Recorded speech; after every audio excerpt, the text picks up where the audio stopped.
Thanks. Yes, the Metropolitan Police is under pressure after a black man recorded officers allegedly racially abusing him. The 21-year-old says he made the recording on his mobile phone when he was arrested the day after last summer's riots. One officer has been suspended. Peter Sharp reports. It was the day after last summer's London riots that the 21-year-old black man was stopped in his car. He was arrested by police on suspicion of driving under the influence of drugs and placed in a van. The man from East London said he was made to feel like an animal by police. Turning on the recorder of his mobile phone, he captured this conversation with one of the officers. You'll always be in yeah, that's your problem. Yeah? That's your problem. You're trying to tell me I'm racist. You're trying to tell me racist comments. That's your problem. 805. Yeah? I'll be back. Don't worry, K845. All the time. I'll always be a that's what he said, yeah? You'll always have black skin colour. Yeah, no problem, mate, no problem. I hear this all the time. So behind your colour, yeah? I get it all the time, officer. So what made him press the record button?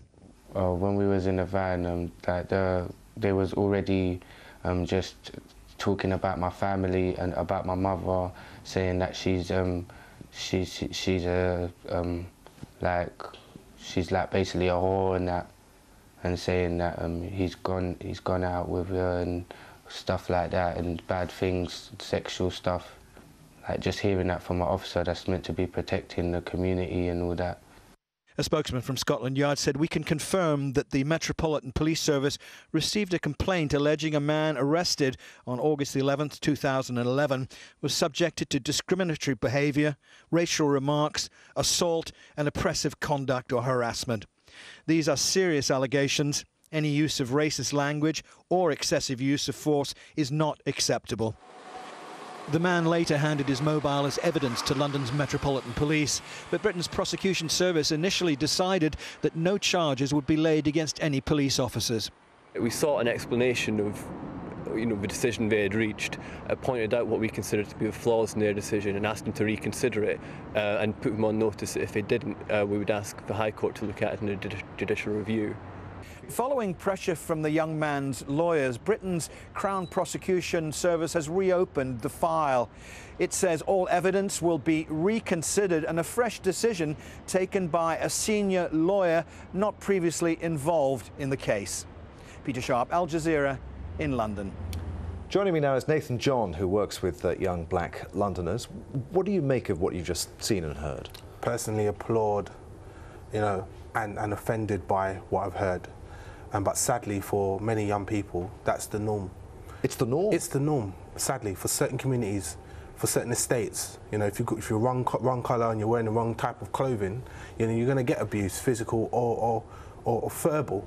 I'm just happy that this was actually recorded and that the lawyers are pushing for the CPS to review this, because too many times this goes unrecorded, unreviewed, and the officers get away with it. So if these allegations are upheld, as far as you're concerned, this is by no means an isolated incident. Racism is still endemic within the Metropolitan Police. For certain officers, yes. I think, whenever you have anyone in positions of power, they will abuse it from time to time.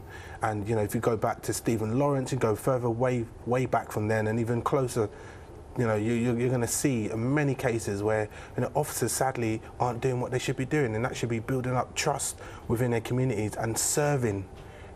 I don't care what this young person might or may not have said to the officer. He shouldn't have responded, and he shouldn't have used the language that he did. I heard your sharp intake of breath when Peter was talking about the Crown Prosecution Service. When the complaint was originally made, they said that no charges were going to be brought against the officer because his remarks didn't cause the man harassment, distress or alarm. That's ridiculous. I found it to be distressful, and I wasn't even in the van when it took place. So I can only imagine how this young man must have felt, and just even listening to him there talking about what was said about his mother. It's outrageous. Here we are, a decade after the Macpherson inquiry. All of this is supposed to be way in the past now as far as the Metropolitan Police is concerned. They're supposed to have implemented diversity and equality policies. They'd begun to win the confidence, so we're told, of London's various communities. I mean, how do you go about achieving real cultural change in an organisation like the Metropolitan Police? It's a massive organisation, and it will take time, you know, and processes and procedures have changed, but sadly I do believe there still needs to be an attitude change. I mean, the riots last year showed us that there is still a way to go. You know, let's not get deluded by how the riots spread. That was consumed, people just trying to get things for free. But actually, look at where it started in Tottenham. There was a lot of tension, there was a lot of anger, a lot of frustration, caused by the police not answering questions, not doing their job properly. And that's still happening today. Nathan John, good to talk to you. Many thanks for being with us. Thank you.